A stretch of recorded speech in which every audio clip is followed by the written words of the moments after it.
cogumelo de fumaça tinha 18 quilômetros de altura. A explosão de Hiroshima matou em torno de 150 mil pessoas. A outra em Nagasaki, perto de 75 mil. As duas bombas atômicas fizeram menos vítimas do que a AK-47.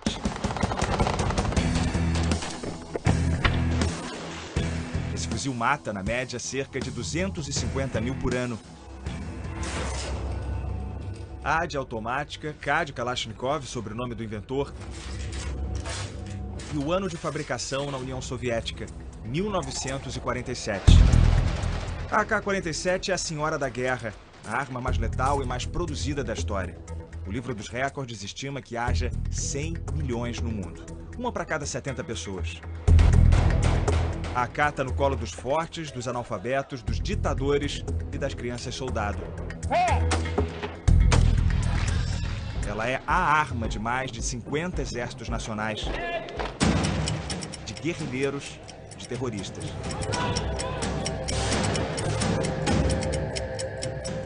Quando a gente fala sobre esses números todos ao redor da AK, é muito difícil para um leigo entender o que é a força dessa arma.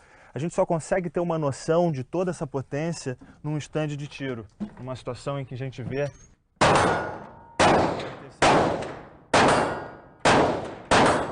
a Kalashnikov pode disparar um único tiro ou entrar em modo metralhadora. São 10 tiros por segundo, calibre 7,62 por 39 milímetros. Alcance efetivo de 300 metros. Só ao lado dela a gente percebe o barulho, o cheiro da pólvora, o deslocamento de ar que ela provoca. Você duvida? Então olha de novo. Repara no papel atrás de mim se mexendo sozinho.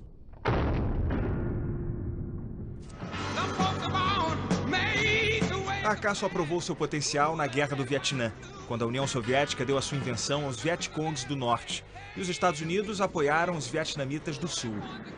Os fuzis das duas superpotências mundiais ficaram frente a frente, o M16 americano e o AK-47 comunista. A arma dos capitalistas era mais leve e mais precisa.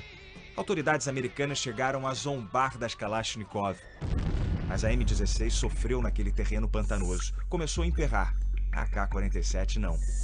O guerrilheiro carregava a Kalashnikov na água suja e ainda assim ela atirava. Ao derrubar um Vietcong, soldados americanos ficavam com a arma dele. E os países comunistas fizeram fila buscando o fuzil. Quem nunca usou uma arma, atira com AK em minutos de instrução. Pequenos grupos ganharam um poder só antes visto em forças armadas. Essa simplicidade permitiu que o fuzil marchasse pelo globo e aparecesse em bandeiras. Em Moçambique, os pais deram aos filhos o nome de Kalash. Os Estados Unidos contra-atacaram na propaganda.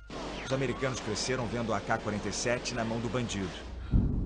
A Kalashnikov é o segundo produto russo mais famoso, só perde para a vodka, mas já inventaram uma vodka no formato de metralhadora. Mikhail Kalashnikov nunca enriqueceu por causa da arma mais vendida da história ou da vodka. Ele não tinha patente desses produtos. Mikhail era um dos 19 filhos de um casal camponês. Ele começou a trabalhar aos 7 anos, um menino que desmontava todas as fechaduras que via. A Segunda Guerra canalizou esse espírito inventivo para as armas. Como mecânico, Kalash desenvolveu equipamentos e impressionou o exército. Ele ganhou uma posição no campo de teste soviético, numa cidade secreta. Ijevsk fica a 900 quilômetros de Moscou. Há 2 séculos, esse lugar fornece as armas ao exército russo. A cidade era fechada a estrangeiros até a década de 80. Ninguém podia dizer que trabalhava na fábrica da Kalashnikov. Dentro dessas paredes, a produção é intensa e o espaço monumental. A AK é montada manualmente.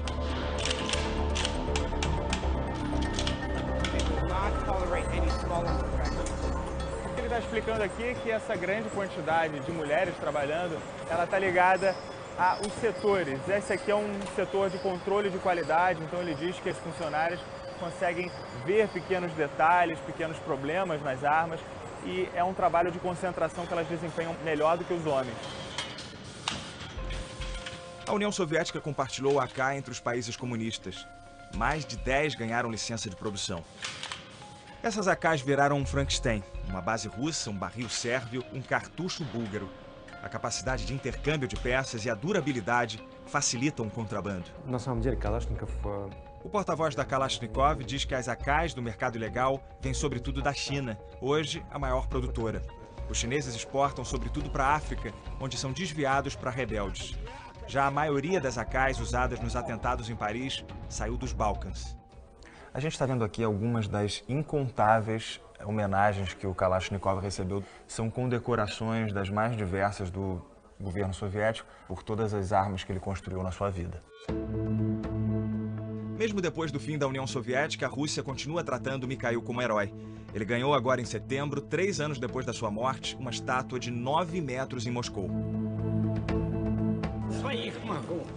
Kalashnikov tinha um discurso pronto quando perguntavam se o inventor de uma máquina universal de matar dormia tranquilo. Ele respondia que a arma era para se defender e a culpa pelas mortes não era dele, mas dos políticos. Só que à beira da morte, a consciência de Mikhail pesou. Numa carta à Igreja Ortodoxa Russa, ele escreveu: "Minha dor espiritual é insuportável. Se meu fuzil reivindicou a vida de pessoas, então seria eu o culpado por suas mortes? Quanto mais vivo, mais essa pergunta perfura o meu cérebro."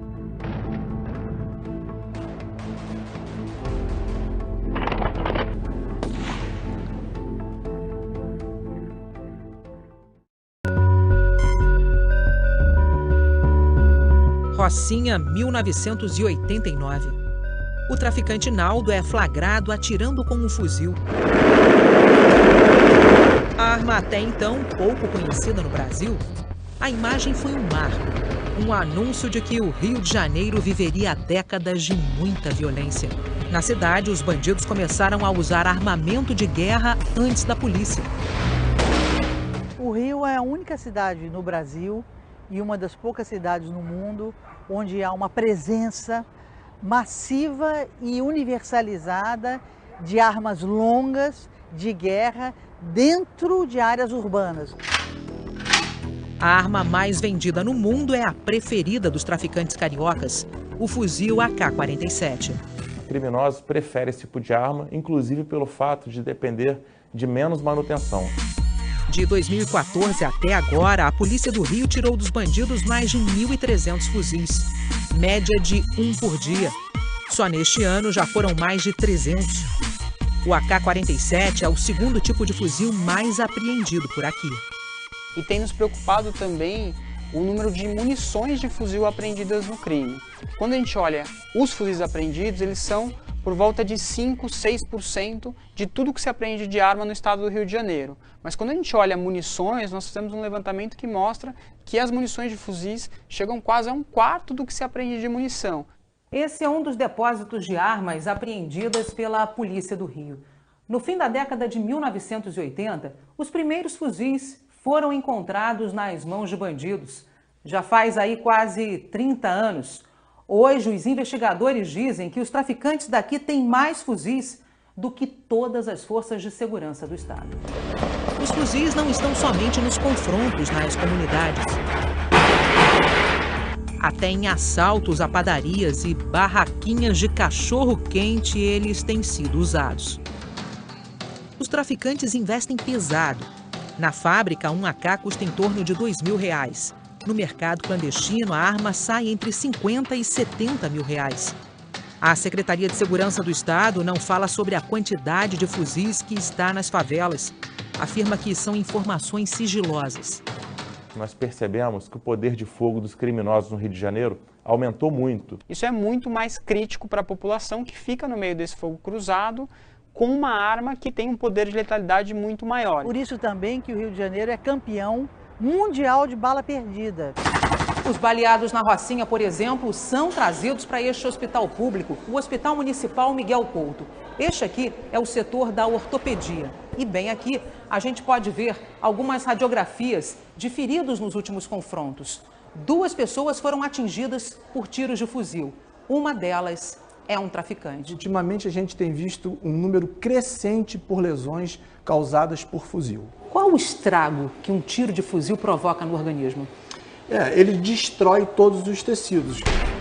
Quando entra no corpo, a bala de fuzil produz uma onda de choque.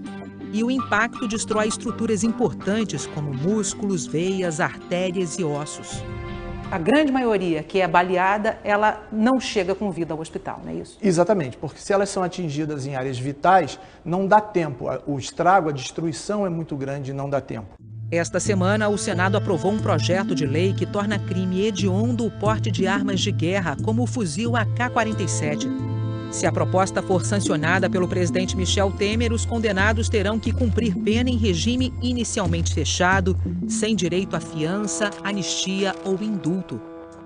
E a progressão de regime será mais lenta. Eu não acredito que legislação seja capaz de nos tirar dessa crise. Os fuzis têm que ser combatidos antes de chegarem às comunidades cariocas. A gente defende um investimento maciço na polícia de investigação, tanto na Polícia Civil quanto na Polícia Federal, para a gente atuar com inteligência contra essas organizações criminosas. Então a gente precisa ter um rastreamento sistemático dessas armas apreendidas para saber exatamente de onde elas estão saindo, qual o caminho que elas percorrem e quem está envolvido nesse esquema. Porque só com isso, de fato, você consegue diminuir bastante o poder de fogo no Rio de Janeiro.